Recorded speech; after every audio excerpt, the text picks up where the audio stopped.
Hello ratbags, welcome to another Tamed video. Today in Tamed we take a look at the HESPERORNIS, a at first glance complicated creature, but once you get used to what you need to do it can be very profitable getting one of these seabirds.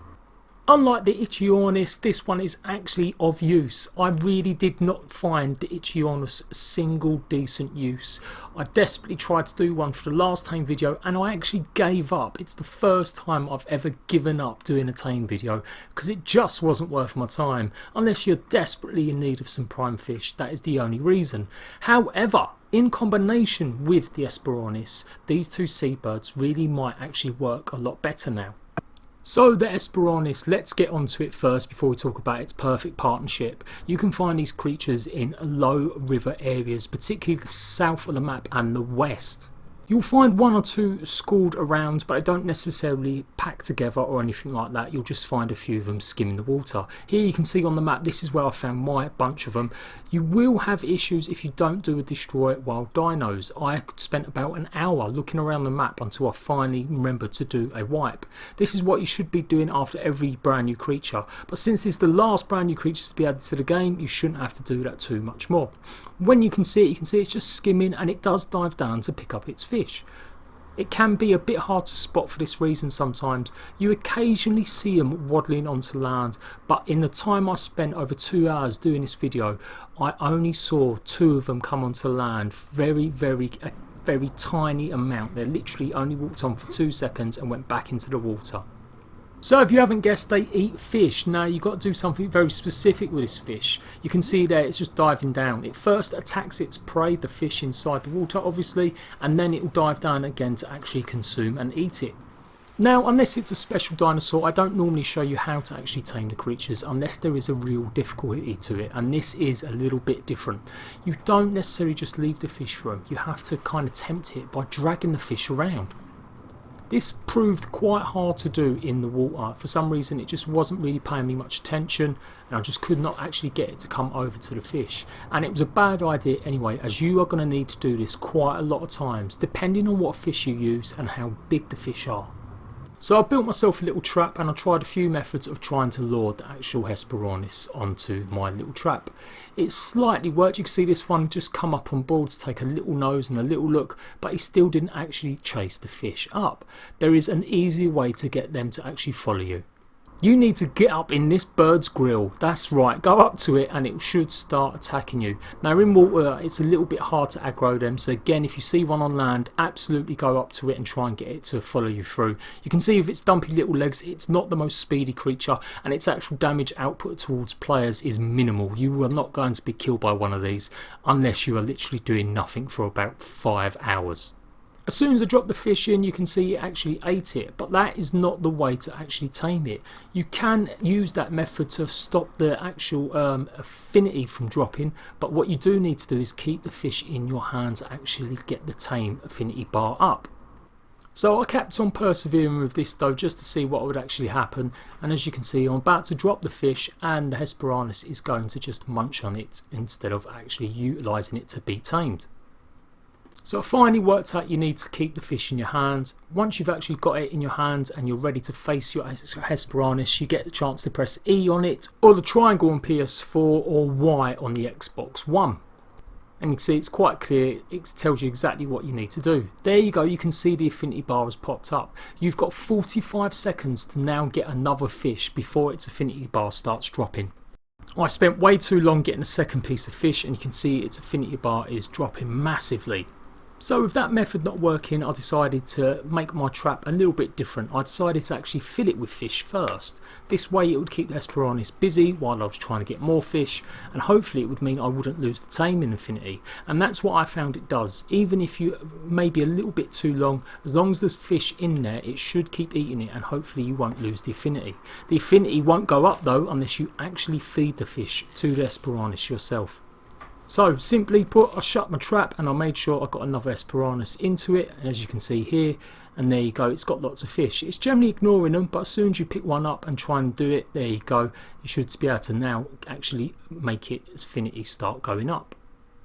The bigger the fish, the quicker the affinity. It really likes sabre salmon. It will eat piranhas as well, but I couldn't really see a massive difference in it actually getting more of affinity from eating it. Any fish below 1.0 will not make it rise very high. In fact, it only makes it rise by about 5%. By the time I got myself a big whopper that was around 2.2, it made it go up by about 25%. This is where the icky comes in. Apparently, if you actually use the itchy to get the fish first, it will actually increase the taming efficiency on the HESPERORNIS. So this is why they're a perfect partnership, and it really makes the Ichthyornis an actual useful seabird from now. So you simply rinse and repeat. Like I said, you've got 45 seconds to get yourself another fish and start taming it. The fish have to be killed by you, not anyone else, and you have to actually feed it yourself once again. While running around on the beach, I saw a golden egg. Now they do drop eggs naturally, just like most creatures will. So another method would be to maybe get a bunch of them and keep them in a large pen near your base, and hopefully they'll just be laying their eggs naturally so that you can just pick them up. Of course, be careful while you're bringing the fish in. So occasionally he would just eat it straight out of my hand without me giving the chance to feed him. And surprisingly, he didn't like his little home. You're about to see him try making a dash for it, and he does succeed. I thought I locked him in, turns out no.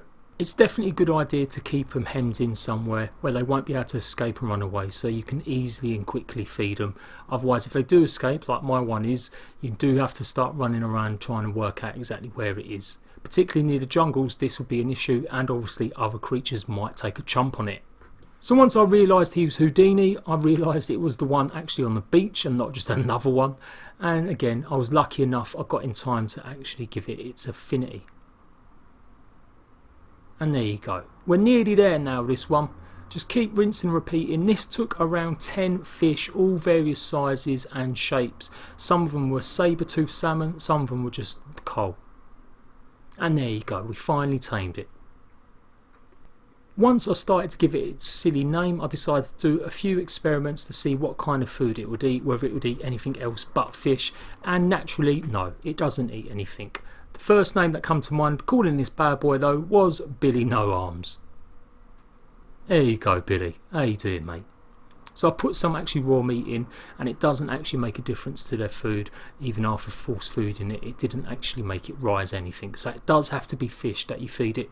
The best bit about this creature is though that you can set it to feed itself. I also wanted to see what would happen when you actually gave it a golden egg. Now the golden eggs are really special, and that's the main point of these creatures is if you feed a small creature like a Dino or maybe either a Hyenodon or something quite small, you will get a 500 XP buff on that creature. You can see it's glowing golden and yellow now. You also get a 10% experience buff for humans and any large creatures. So it's a massive jump. If you've got some small pack animals that you're trying to make a super little pack, get some of the golden eggs. That's why they're really worth going to all this trouble. So to get it to lay an egg quicker, you need to constantly feed it. Now I couldn't really gauge or test exactly how many fish it would be before it laid an egg. It seemed a bit sporadic. Obviously some of the fish I was feeding it were quite small, and I was trying to help it along by killing them myself and then getting him to come and eat it. So it really might take a bit longer. I think the best way to do it is to keep them in a pen, get a lot of these, and then just make sure there's some way that lots of fish can get through, or if you've got the chance maybe you can actually just put a load of the actual fish. But normally I think it does have to kill the actual fish itself. You can't just dump a load on its feet. It does drop another type of egg as well, but I'm going to show you that in a second once we muck around with mating. My other idea was how quickly it would be to mate a pair of them. Maybe you could get eggs much quicker doing it that way, and you wouldn't have to worry about where the eggs would drop, because they do just drop randomly alongside the beach near the water. As they are small creatures, you really will need a confined space or overweight them so they don't run around too much.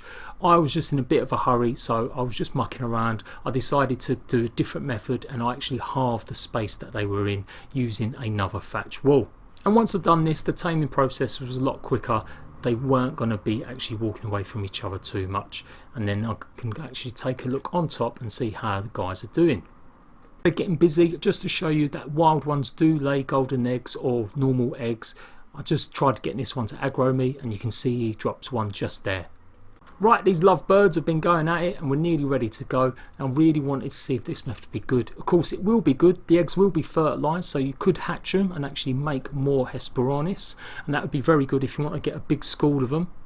A very efficient way to get yourself a duck farm.